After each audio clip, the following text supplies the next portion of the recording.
Assalamualaikum warahmatullahi wabarakatuh. Yang kami hormati Profesor Dr. Imam Tabroni, MPDI, serta rekan-rekan sekalian yang kami banggakan. Pertama-tama, marilah kita panjatkan puji syukur kehadirat Allah Subhanahu wa taala atas segala rahmat dan karunia-Nya sehingga kita dapat berkumpul dalam kesempatan ini.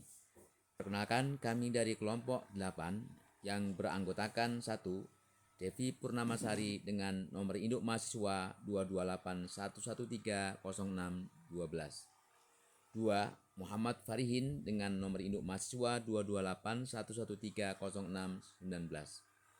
3. Paryanto dengan nomor induk mahasiswa 22811300622. Pada kesempatan kali ini kami akan mempresentasikan hasil kajian kami dengan judul Kedisiplinan Siswa dalam Keterlambatan Masuk Kelas yang didasarkan pada hubungan antara yayasan dan pesantren.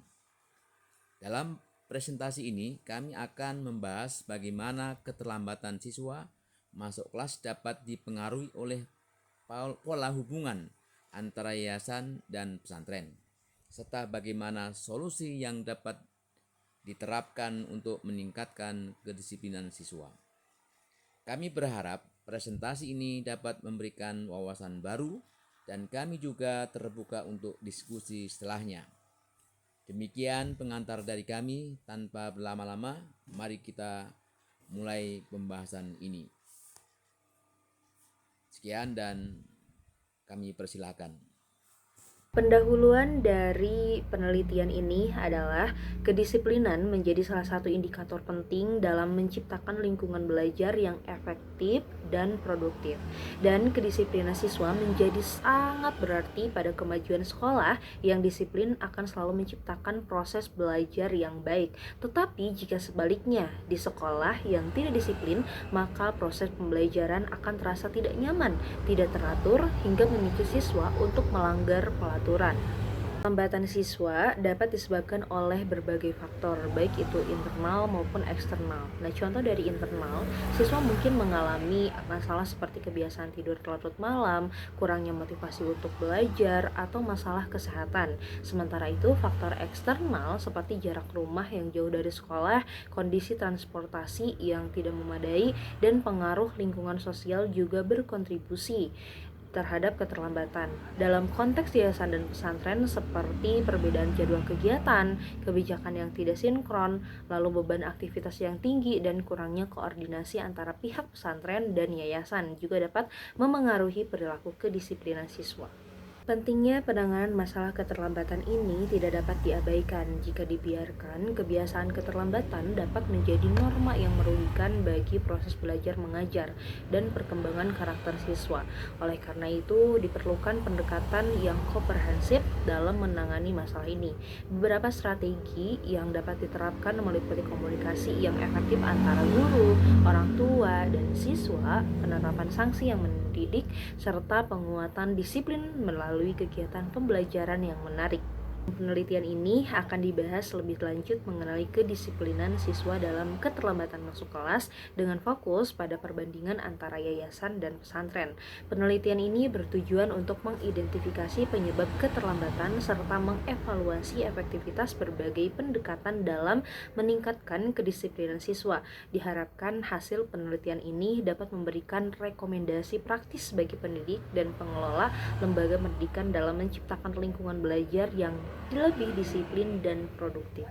Selanjutnya, kita menentukan instrumen dalam penelitian ini. Instrumen tersebut ada variabel, indikator, kisi-kisi, ada pertanyaan atau pernyataan. Nah, variabel yang kita gunakan yang pertama ada kedisiplinan siswa.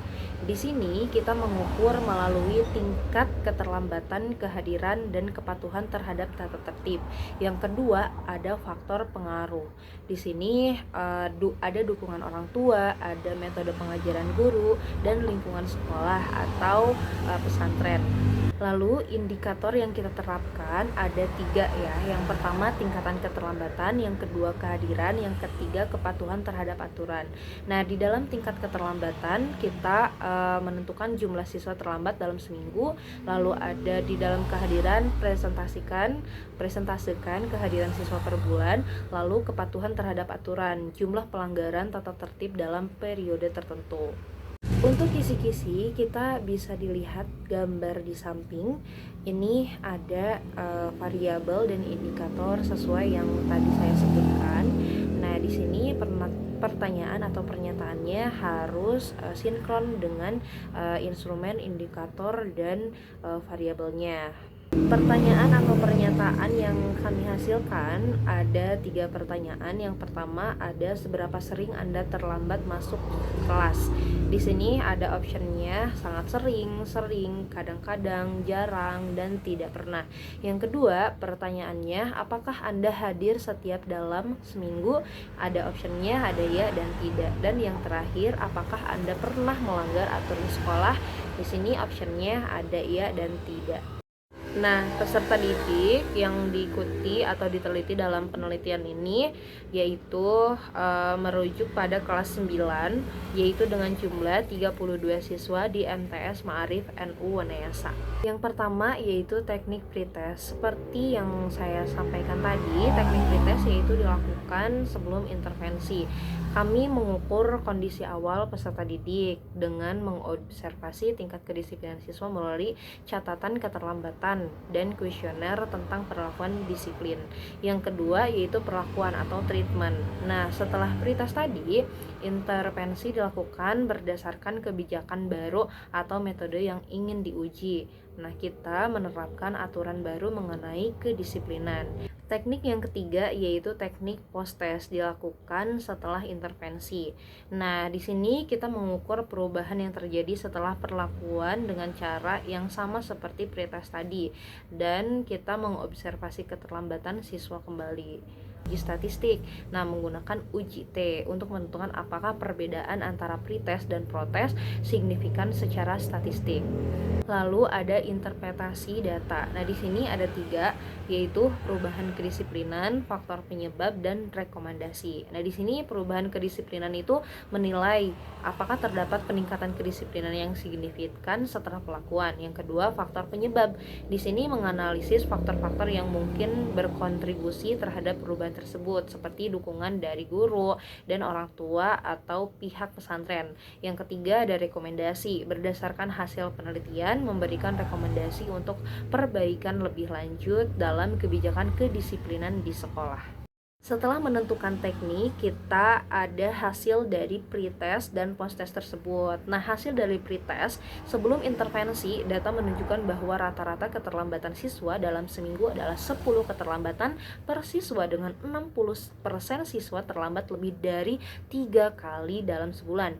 Nah, setelah pretest kita ada post-test. Nah, post-testnya itu setelah intervensi dilakukan, rata-rata keterlambatan menurun menjadi 4 keterlambatan per siswa, dan hanya 20% siswa yang terlambat lebih dari 3 kali dalam sebulan. Interpretasi data, penelitian kami menunjukkan adanya penurunan signifikan dalam tingkat keterlambatan siswa setelah penerapan kebijakan baru. Hal ini menunjukkan bahwa intervensi yang dilakukan seperti sinkronisasi jadwal dan peningkatan pengawasan efektif dalam meningkatkan kedisiplinan siswa.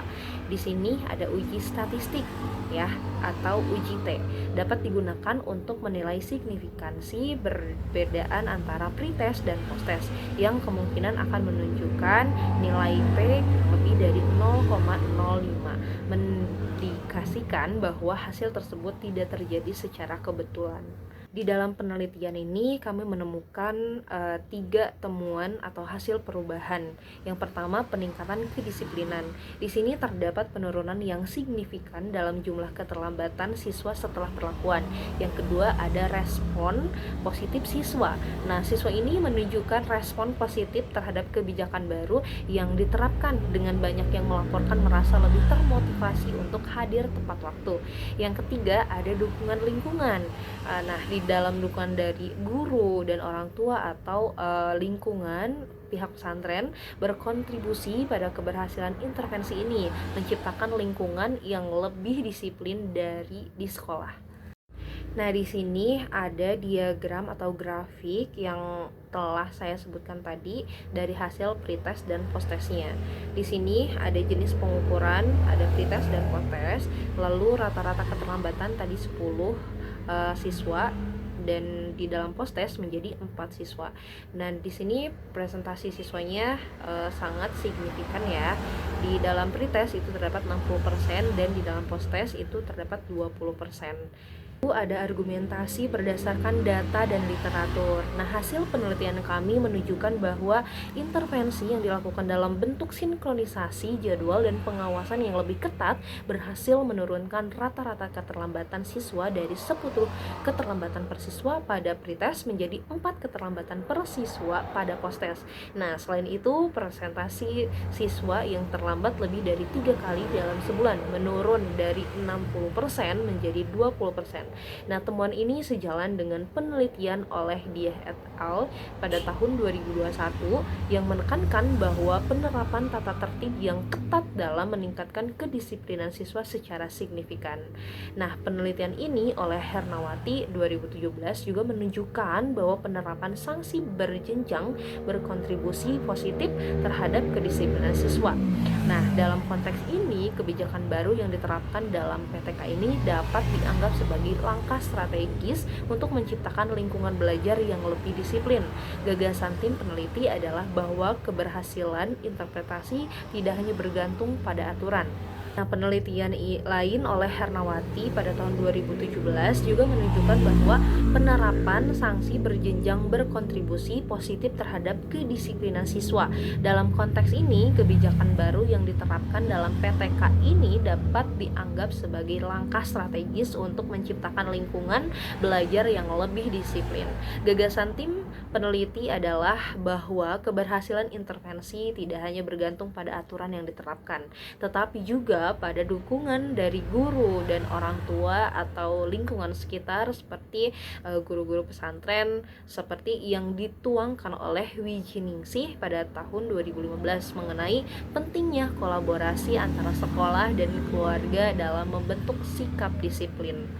Nah, dalam penelitian kami ada kebaruan penelitian. Di sini kebaruan ini terletak pada pendekatan yang digunakan untuk meningkatkan kedisiplinan siswa melalui sinkronisasi jadwal dan pengawasan aktif. Nah, sementara banyak peneliti sebelumnya lebih fokus pada penerapan sanksi atau tata tertib. Nah, penelitian ini menawarkan solusi alternatif yang lebih konstruktif dan kolaboratif dengan melibatkan semua pihak terkait termasuk guru dan pihak pesantren atau orang tua. Nah, intervensi ini tidak hanya berfokus pada hukuman, tetapi juga pada pembentukan kesadaran akan pentingnya disiplin. Pada kelompok kami di kelompok 8 menyimpulkan bahwa hasil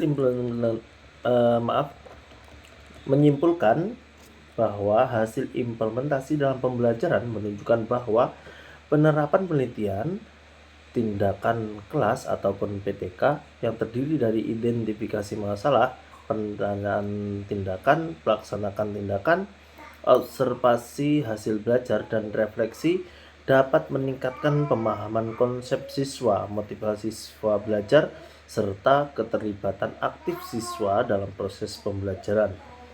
Nah, maka dari itu dari kami merekomendasikan untuk peneliti selanjutnya, yang pertama fokus pada diverifikasi metode pembelajaran untuk meningkatkan efektivitas tindakan.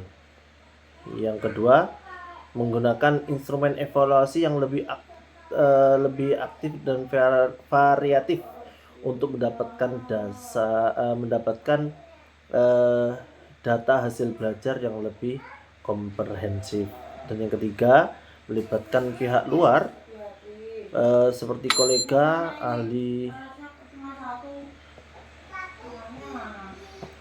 ataupun ahli untuk memvalidasi temuan. Nah, kemudian untuk pihak terkait ataupun guru ataupun dosen, yang pertama terapkan pendekatan PTK secara berkelanjutan untuk mendukung perbaikan proses pembelajaran. Yang kedua, memanfaatkan teknologi pendidikan untuk meningkatkan keterlibatan siswa. Dan yang terakhir, adakan pelatihan untuk memperkuat kapasitas guru ataupun dosen dalam melakukan penelitian tindakan kelas. Mungkin dari kami sekian dari beberapa penelitian dalam PTK ini. Jika kami kurang pas ataupun kurang perfect dalam membuat tugas tersebut, kami dari kelompok 8 mohon maaf yang sebesar-besarnya. Selagi kita berusaha, insya Allah ada jalan seperti itu. Dan kesempurnaan hanya milik Allah Subhanahu wa Ta'ala. Terima kasih mungkin dari kami Bapak dosen ataupun Ibu dosen yang kami hormati. Sekian, akhiran, wassalamualaikum warahmatullahi wabarakatuh.